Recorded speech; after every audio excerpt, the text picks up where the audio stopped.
This is like a good video.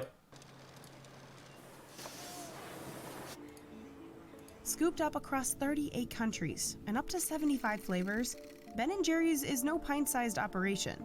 Its 2 Vermont factories run 24/7, operated by hundreds of flavor makers.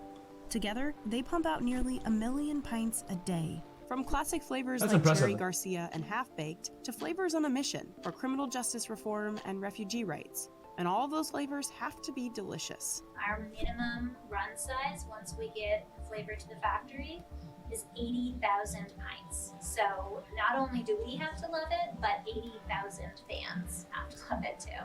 We visited the St. Albans plant in northern Vermont to see how these famous pints flip their way to our freezers.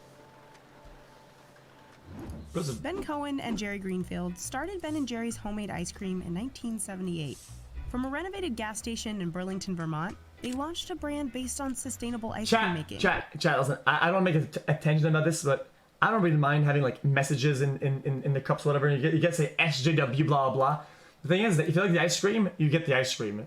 If you don't like the message, you don't have to get the message and you can still get the ice cream, right? If it connects with you, it connects. If it doesn't, it doesn't. But you still get what you pay for it regardless. The problem is when companies do things that separate both things and you can't get what you want out of it without being forced on the other thing that you don't want to.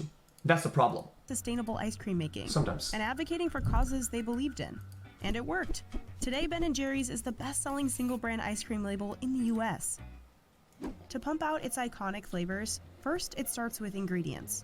Ben & Jerry's partners with 250 farms. I know, if every time I was about to play a game, I give you a 3-minute ad about some random thing that nobody asked about, dude, and I just fucking close my camera and play the fucking, and it's like, you know, you're here for this, or whatever the fuck this is, or the chat, and it just all stops, and you're literally, you're stonewalled by this strat, and you have to do it. And it's like, okay, come on now. Globally, to source everything from vanilla bean to milk. Milk comes from the St. Albans Cooperative Creamery, just 1.5 miles from the factory. Once the milk's at the plant, it heads to one of these massive 6,000-gallon silos. But before it can be made into ice cream, everyone involved has to suit up, including us. Gowns, hairnets, caps, and boots. Yep. To make the ice cream base, the milk heads to the blend tank. Cream, milk, and lots of sugar are churned together. The factory goes through 6,700 gallons of cream every single day. Every ice cream flavor starts with either a sweet cream base or a chocolate base. Next, the mix master will pour in eggs, stabilizers, and cocoa powder if it's a chocolate base. Then it's piped into the pasteurizer. You can't see it happening, but hot steel plates are heating up the mix to kill any harmful bacteria. The newly pasteurized milk is stored in a tank for 4 to 8 hours, so the ingredients can really get to know each other. After making the 2 bases, they'll head to one of the 20... Chat, I have a question. I used to work in a factory, and they had the same exact tile on the floor. Is this like a common thing across like all the fucking places, all the factories did, where there's like some sort of specific stone they use or something? Like, what the fuck is that?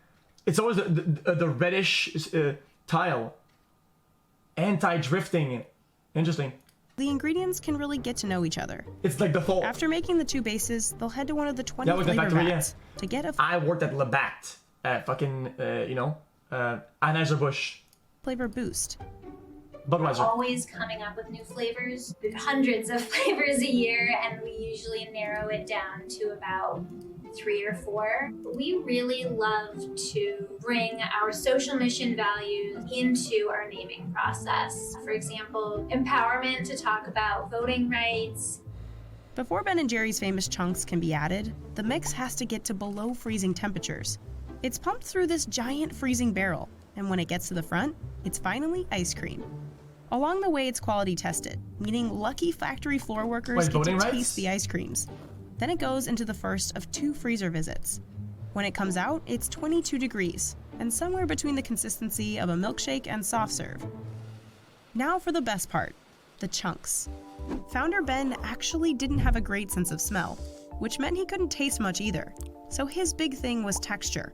That's why Ben & Jerry's has some of the biggest chunks in the ice cream industry. That's cool. These chunks end up in flavors like Half-Baked, Chubby Hubby, or the one we're making, Chocolate Therapy. Workers dump in add-ins through the chunk feeder, from brownie bites and cookie dough blobs to chocolate chunks, fruits, and nuts. They let us give it a try, but it's not as easy as it looks. Then it's finally time to pack those pints. Workers stack the empty containers into the automatic filler. The machine drops the pints into position and perfectly pumps in ice cream. It can fill up 270 pints a minute. The pints are pushed towards the litter and sealed tight. At this point, 6 pints every hour are pulled off the line for quality testing. Quality assurance personnel first cut pints open. They're making sure the ingredients are symmetrical and there aren't any big air bubbles. There is a small gap, but that's called what we call a functional void. If we saw large voids, it would be concerning. What is this, Quite the Mike? workout, as you can tell. They also measure the weight and volume of pints to ensure that the right amount of ice cream makes it into each Yo, container. look at the air bubble, So dude. we know the weight of the ice cream, and anything below 460 Bitch, I ain't paying for that is shit. not passable. Now back to the factory line.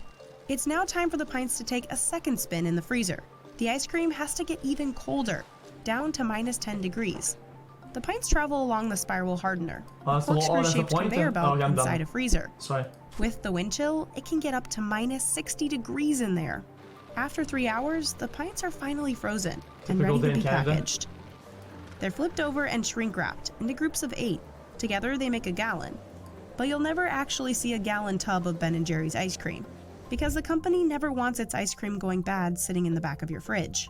Once the pints are packaged, they're ready to be shipped across the globe. Is that really why? Hey guys, my name's Abby and I'm one of the producers on this video. My favorite flavor is definitely Ben & Jerry's Milk and Cookies, but let me know your favorites in the comments below. And if you have any ideas for the next episode of Big Business, don't forget to hit the subscribe button so you don't... Guys, here's my thought. If you buy a semi-expensive ice cream that you actually like the flavor and it's not like your mom buying it, you are definitely going through it.